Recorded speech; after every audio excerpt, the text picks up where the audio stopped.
how it's done and how they do it, and I go ahead and I approach the project. I do the project, whatever it might be, maybe a household project, of so, and I do it once, and I know for next time I don't want to do it again. So I'd rather understand the process, understand how much work it goes into it.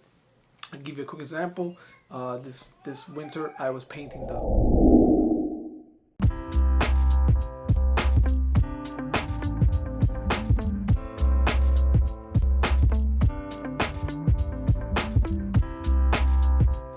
Hey everyone, we are back. Welcome back to another video here from myself and on my daily videos here.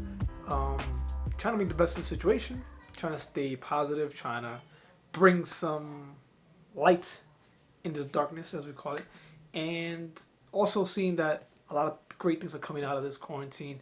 A lot of the great things have emerged. A lot of kindness, a lot of love, a lot of support, and as they always say, we're all going through it in our own different ways.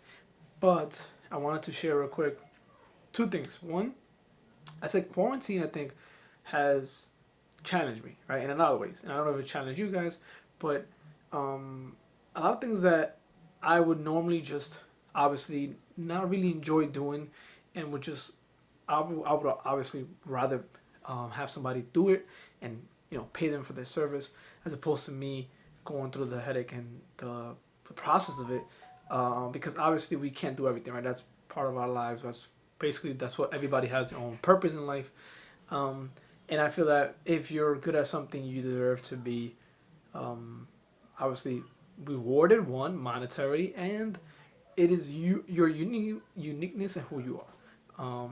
And sometimes we all want to conserve, and obviously we want to save, so we try to do everything ourselves. And I've gone through those phases where I've tried to do things myself, and for the most part, I've learned that I can't do everything. I can't be the jack of all trades. I can try everything, but it doesn't mean I'm good at it. And for me, I go through the learning process. If I learn how it's done, and I'm curious of how it's done and how they do it, and I go ahead and I approach the project. I do the project, whatever it might be, maybe a household project, of so, and I do it once, and I know for next time I don't want to do it again. So I'd rather understand the process, understand how much work it goes into it. I'll give you a quick example. This winter I was painting the apartment, and I realized how much work went into painting a proper way, as proper as possible. Obviously, nowhere near professional service that I did, but I try to YouTube some videos here and there, and to learn the steps and what you might need to in order to paint as close to good as possible.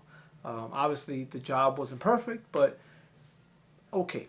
And it took me about say maybe almost about a week, and because it was in the cold, I had a week off, so it took me about 3 weeks to paint the whole apartment, and I did it myself, and the sheetrock and the plaster and the whole painting process and the whole different type of paints. I learned what goes into painting your apartment, like the basics, right? And it was a great experience. But I know that how much work it goes into it. I don't think I would do that again. I would probably pay for some help, or do part of it, and the other part I would pay for some help, or do it like on a month to month, like do one month and then on a different project. But at the same time, I understood how much cleaning goes into it, how much effort, how much you know of I would say not practical, but actual practical uh, preparedness, right, for to paint any type of room or your household in general. So that was one example. Now we're quarantined. A lot of our services that we normally do, I mean that we normally pay for, are have been closed, right, for the meantime. So we still got to get these things done. For me, I still haven't managed to come on here. As you see, my hair has no haircuts yet. But there's other things that I've been implementing and I'm trying to do on my own. So, for example, maybe washing your car. Those who haven't washed their car ever normally takes the car wash. They were open for a while. They're back now, but they weren't. So a lot of people washing their own cars. I saw a lot of people also making their own food, cooking for themselves, because although they never cooked, they had no choice. A lot of the restaurants were closed, and if they were open, the waits were impossible. So they would rather just cook something up in their home, in their household, and at the same time learn how to cook. More than they, obviously not perfect, but more than what they knew before, right? Even if you learn one dish, it was one dish more than what you knew before. So I look at it always, what can you learn in every situation? And the whole reason I'm coming up with this is because I think the quarantine can be a great access, I would say a great environment for us to access things that we never thought we had. Especially nowadays, if you have access to internet, are you grateful to have internet in your household, or a computer, a smartphone, everything that we have that we take for granted. All these things give us access to a big world of the unknown that we can go and search for things online.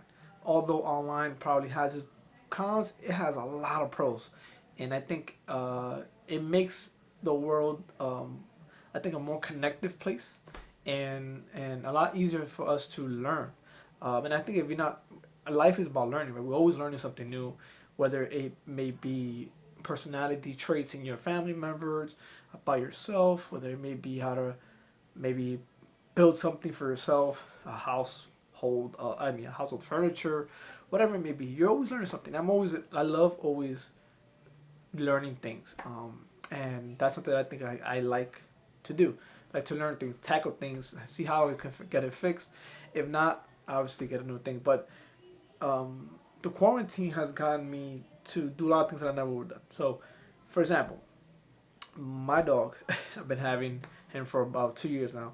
I normally take him to the groomer every 4 to 6 weeks, depending on what time of the year. So, like for example, now in the summertime, most likely every 4 weeks he's in the groomer because his hair grows so fast, and it's a Shih Tzu. If you have heard of the breed Shih Tzu, they grow a lot of hair, and he gets really hot in summertime, especially. So summertime I try to keep him as low as possible. During the winter, I might do 6 weeks, maybe 8 weeks, depending, because his hair gets really long and he needs the coat for the cold. So it's a different story. But now in the summertime, it's more, say more often we groom him, and obviously now with this pandemic, all these services have been closed, right? And I couldn't find anybody around doing it. So his time was due. So I thought, you know what? I went online. I bought my own grooming machine.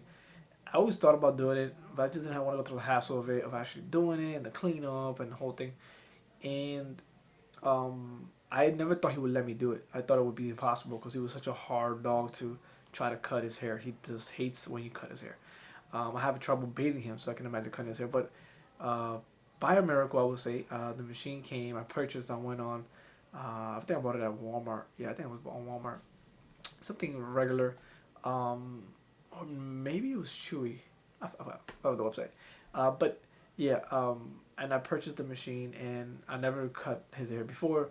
First time I'm doing it, and horrible job. Obviously, nowhere near what my groomer does. I appreciate them so much more. So, um, the takeaways from that is, I learned, I tried it, uh, I saw how hard it was, how much, the good thing was that he was actually very receiving. He let me, trim his hair.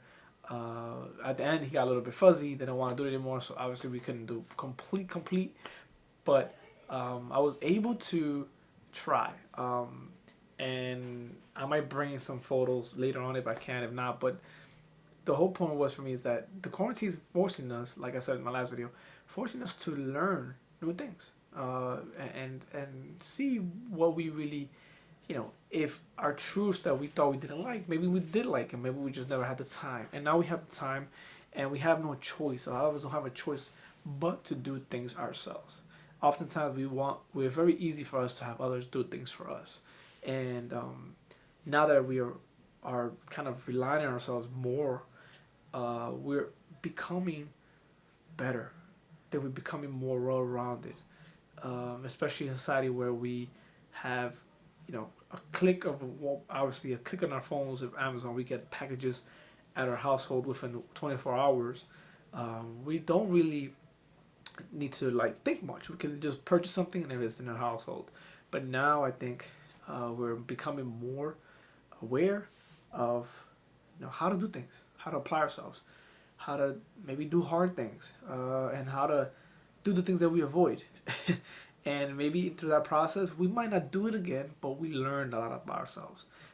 And I think that is needed for us for our growth. And I hope that you took away something from this video.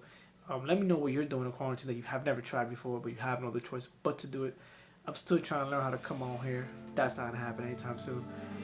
But other than that, we're here trying new things. And I'll see you next time. Take care, guys.